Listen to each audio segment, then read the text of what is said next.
Hey guys, we got a classic in today. 2000 Jeep Grand Cherokee 4-liter.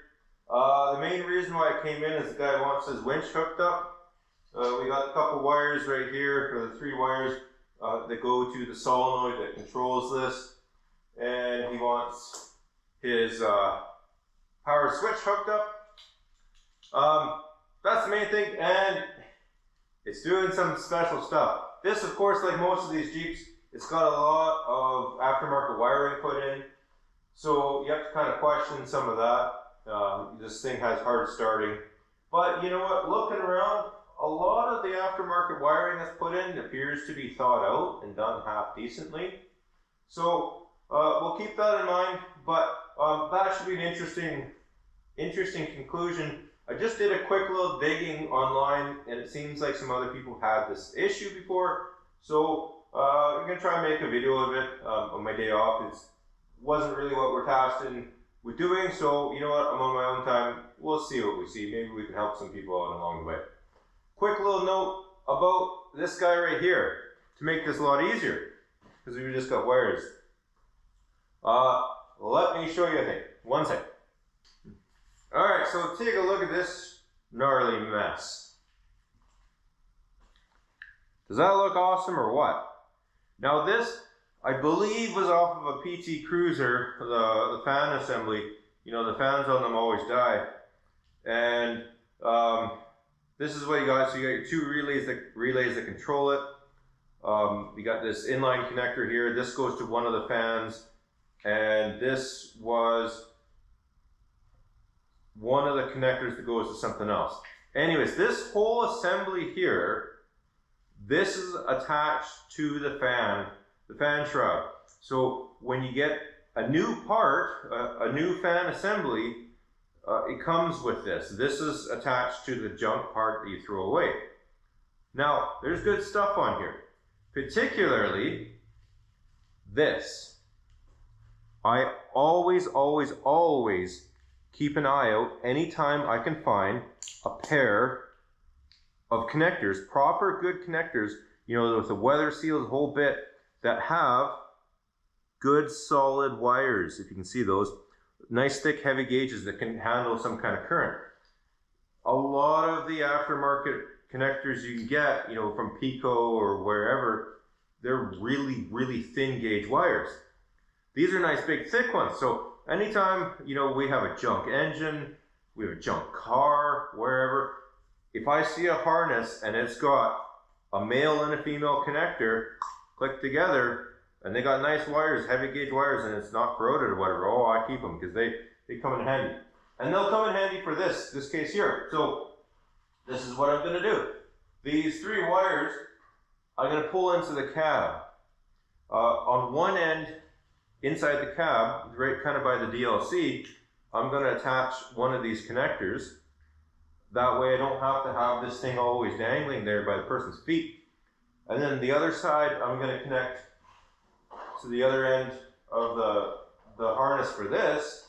That way he can keep this in the glove box or the back or wherever. And when he wants to use it, he can just click them both together. He can use it inside the vehicle. It'll have enough room to pull it around the front to use it here. You know, when you're hooking it up, you click her over to free spool, you yank her out, attach it to the vehicle, tree, whatever you want.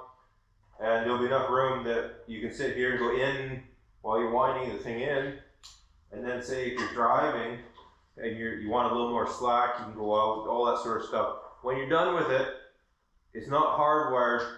You can unplug it, take this, throw this in the back. You won't be tripping on anything. You won't be catching anything, pulling stuff out. So these wires or these connectors, if you find them, don't throw them out, keep them. Comes in handy. And then the other little trick that I'll show you for this sort of job, if you're not familiar with it, let me just grab a light and I'll take, yeah.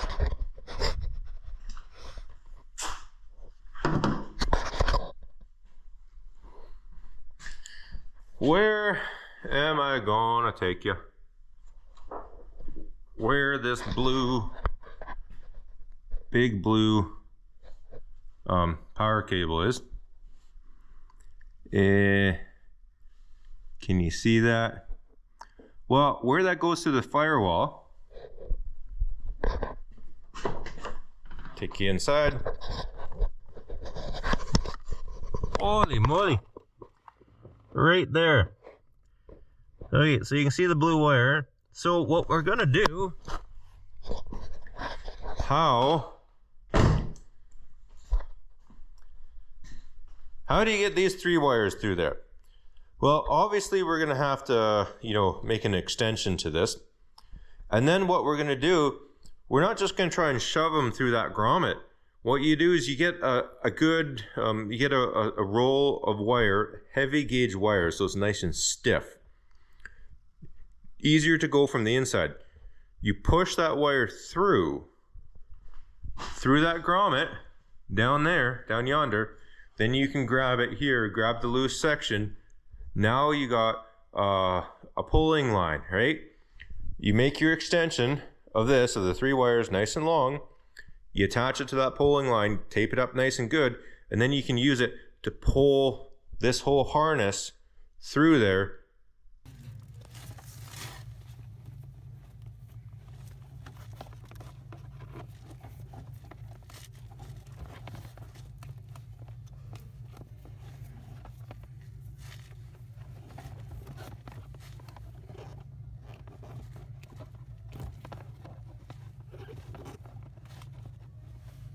And then you can make your connection in there and all that sort of stuff.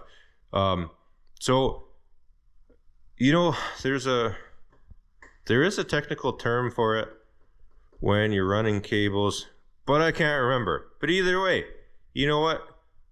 If you're trying to get something through, rather than trying to feed this junk through there, run a separate wire or, coat hang or whatever, tape it up to what you're doing, pull it from the inside. Much easier.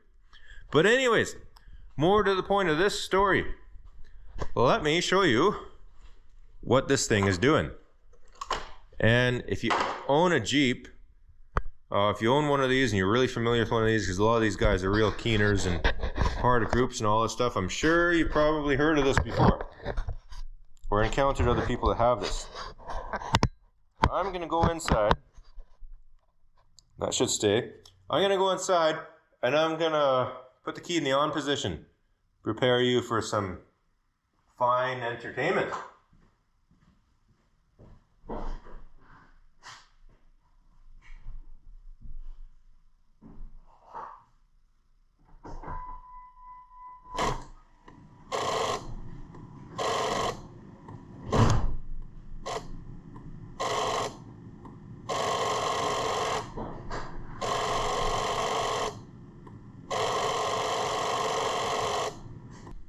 Well, how's that for you? That right there is the ASD relay just giving her hell. Keys in the on position. And of course, if we pull it out, I don't know if this is normal, but if we pull it out, oops, ha, that's not the ASD relay. Green is the ASD relay. We pull it out. Come on, if I can get to it.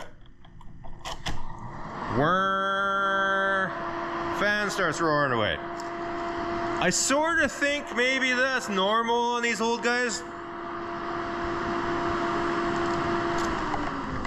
But I can tell you that ASD relay doing that ain't normal. Now I'll show you what it does. Whoa, kicking stuff. It's a hard start condition as well. Oh my God, if I can get in here. Oh, fuck. Alright, well, shut all that junk off.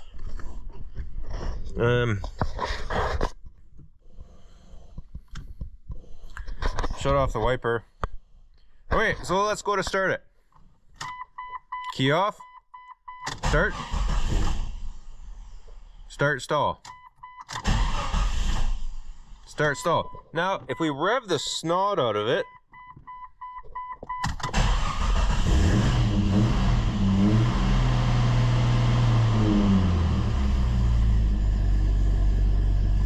and there you go, then she'll idle.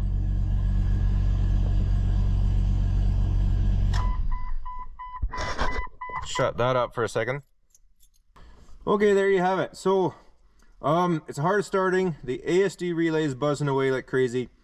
But if you start it and you give it some throttle, you can get past that first second or so and it'll run. The ASD relay will stop buzzing and it'll run fine. It'll run fine the whole drive cycle, no problems.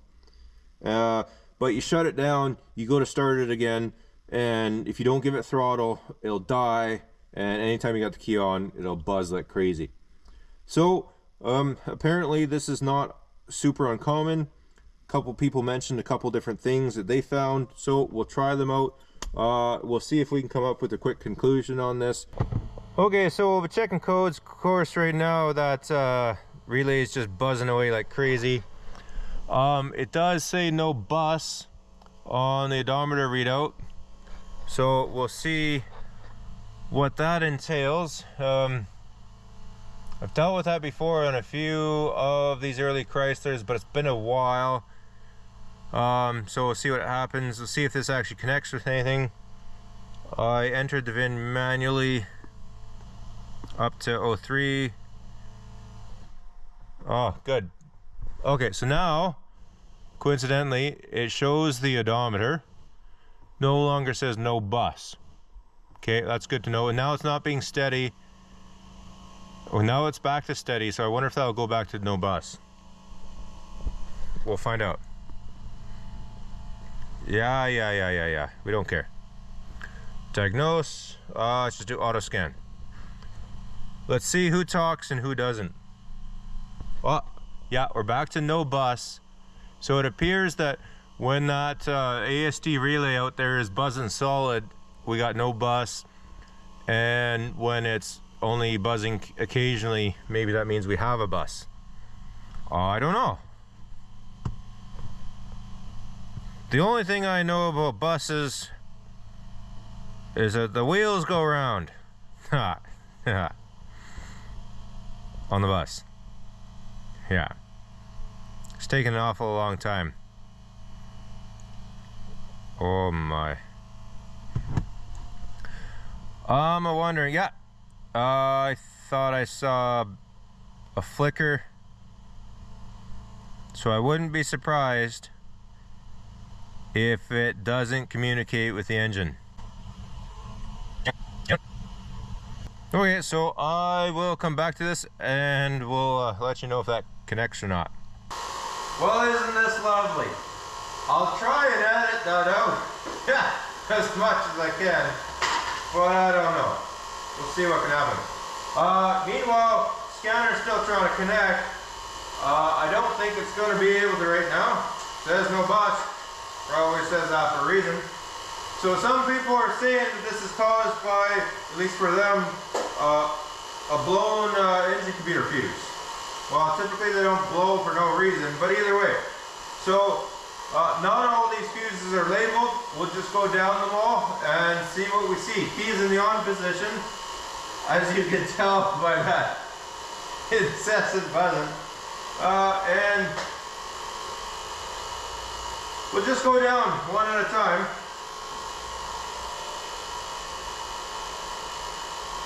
And see if we see any that are out or blown. Oh, can you see that?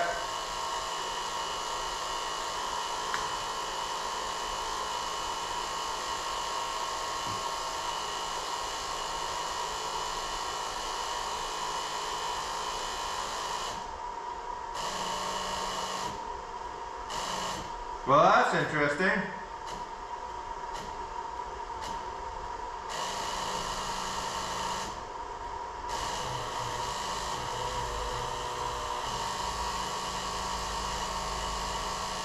When I test down on this one side of this fuse,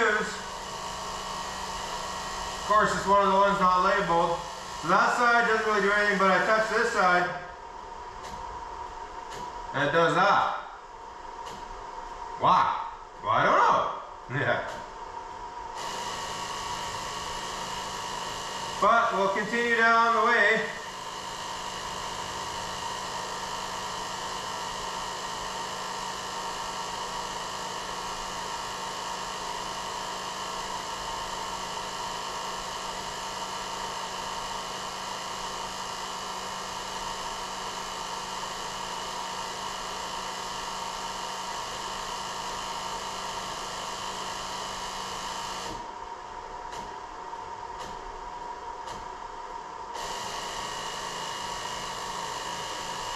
So the constant buzzing stops and the constant buzzing turns into occasional buzzing if I touch my test light to there. Now, I'm going to pull my test light off. It's not connected to anything. I'm just wondering, is it me touching this test light to that? Or is it me just pushing down on it? So without connected to anything,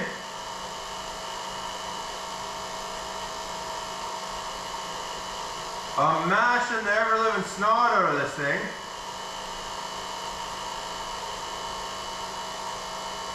And nada. Now, go back to here.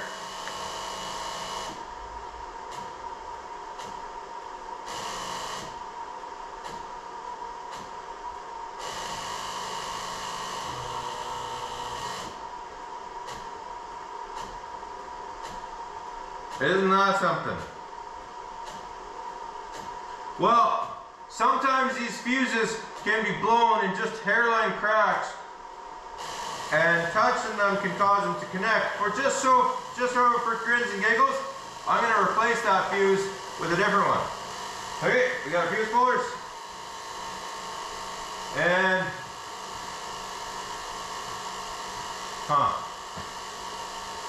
yeah, of course this hasn't connected, but you know what? Well, first off, let's pull the fuse, see what happens. Nothing, of course. Oh, hey, look at that.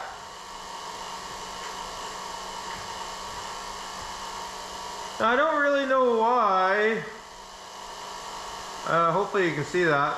I don't know why that both sides of that was lighting up. That's interesting. Unless if something's backfeeding this.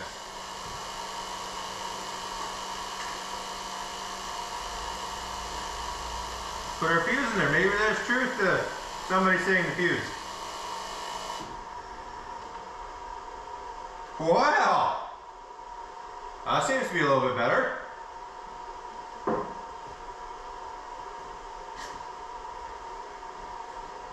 Yeah! How about that, folks? So, what makes sense is I had power on both sides of that fuse, but that fuse is blown.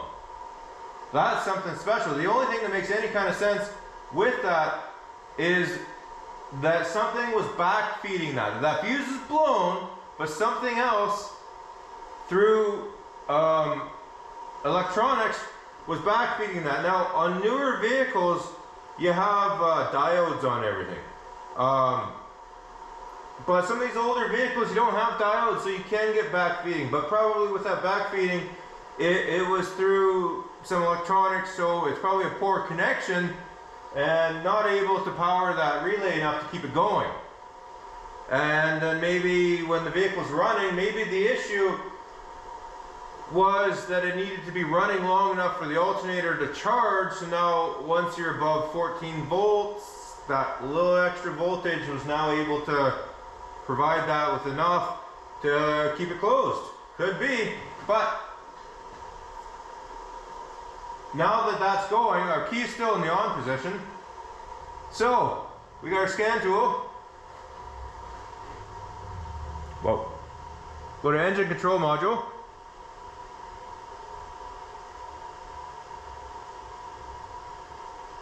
Come on.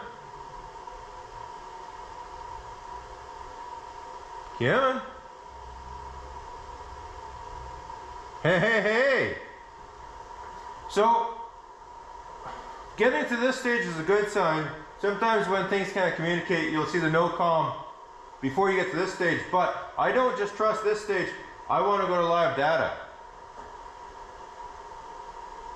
Because this is, to me, this is the true test of whether or not this module is alive.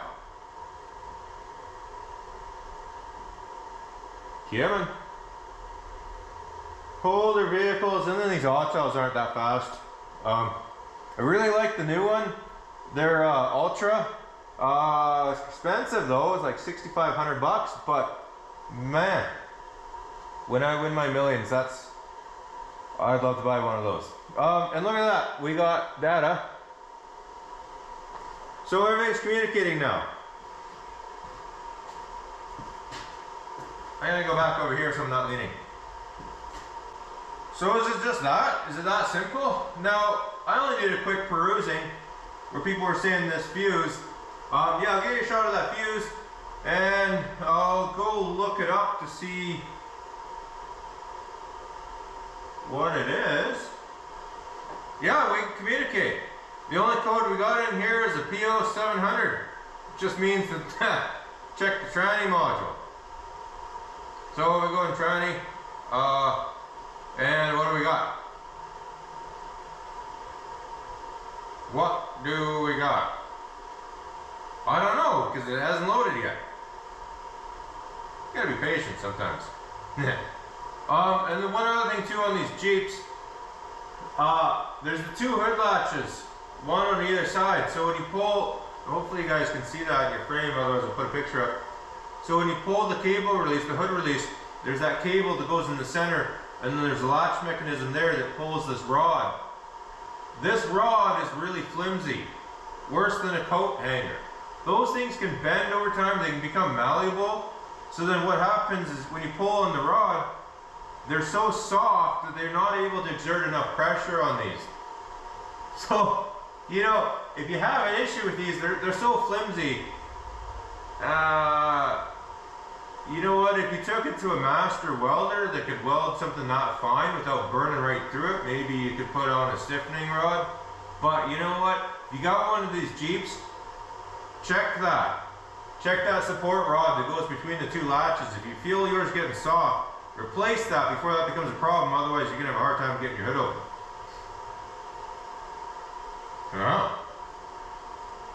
And what do we got? Huh? That's weird. I swear I went to the tranny module and it's still got that same stupid PO 700 that just says check the tranny module, but I swear I went to the tranny module. This one should have the actual codes, shouldn't it? Yeah. Weird. Anyways, I believe that is it. Some people are saying that they changed that fuse and that wasn't the whole story. I don't know. I don't know if that's going to come back. Some people are saying the cam sensor. This, of course, is one of the ones that has the coil pack. It's not a distributor, but it has kind of the dummy plug where the distributor was. So the shaft comes up and turns what was the distributor, but now it turns a cam sensor.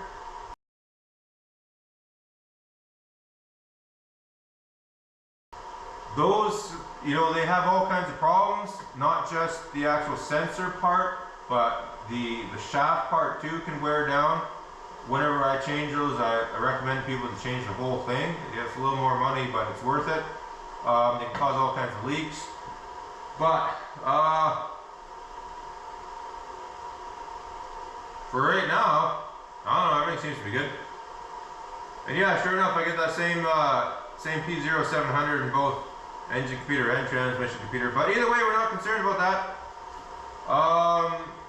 I think for now that's a fix. Let's see if it starts right away. Okay, so place your bets. Is it gonna start? It doesn't say no bus anymore, so let's shut the key off. Key back on. There's no buzzing. We got an odometer. It doesn't say no bus. And find out. Look at that. Didn't have to give a throttle or anything.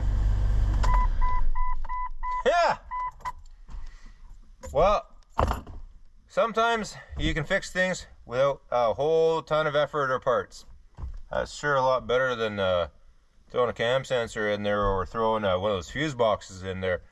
Because, you know, sometimes it felt like when I shook the fuse box, it felt like the buzzing changed. You know what? I'll take it. This is my Sunday. So let's go take a look to see what that fuse is. We can let them know kind of if anything is going to come back, or if it does come back, what's a likely cause. So let's go take a peek, see what that power is. Okay, so now time to find out what that 15 amp fuse goes to. So for this, I actually like ProDemand better than All Data. So you click on the drop down menu, you go to service manual, then from here you click on electrical, then fuses and circuit breakers, and that again, come on. Then you get this guy, and it's the power distribution center. If you weren't sure, just click on one of them. This is junction block. Sure enough, that's inside the vehicle. We don't care about that. We want outside the vehicle. And right there, power distribution center. So that's what we want. Here's our picture. So what do we see? I believe it was this one here where it says F22. Second one in. Let me take a look at my pictures. Yep, that's the one. Yeah, so fuse 22. So now we can go back to All Data, because otherwise I don't like ProDemand. Diagrams, we go to non-OE. I always like non-OE first. Power and ground distribution, power distribution.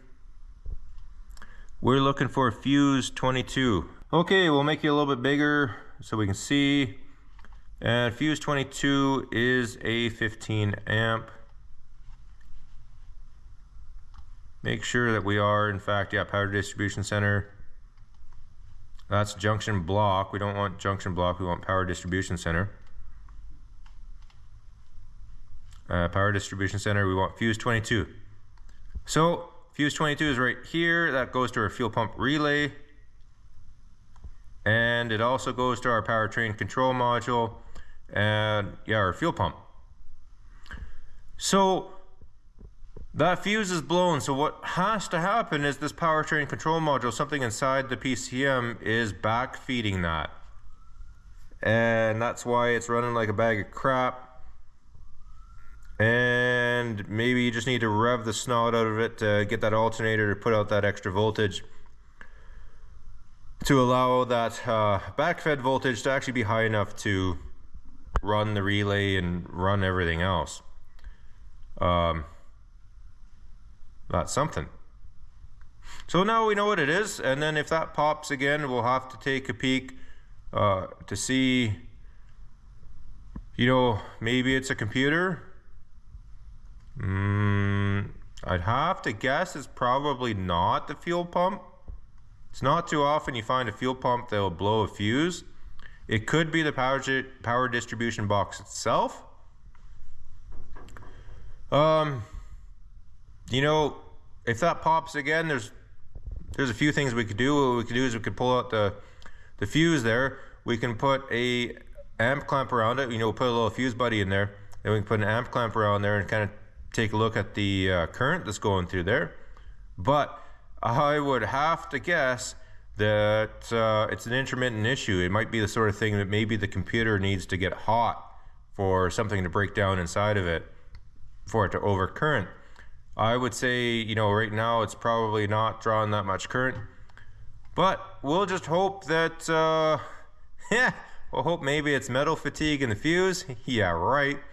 And then if it does go, yeah, the guy's probably looking at a computer, I would have to guess. But anyways, hopefully it's good for now. And if you guys had this problem, check that fuse, you know, check all the fuses, and hopefully this helps you out.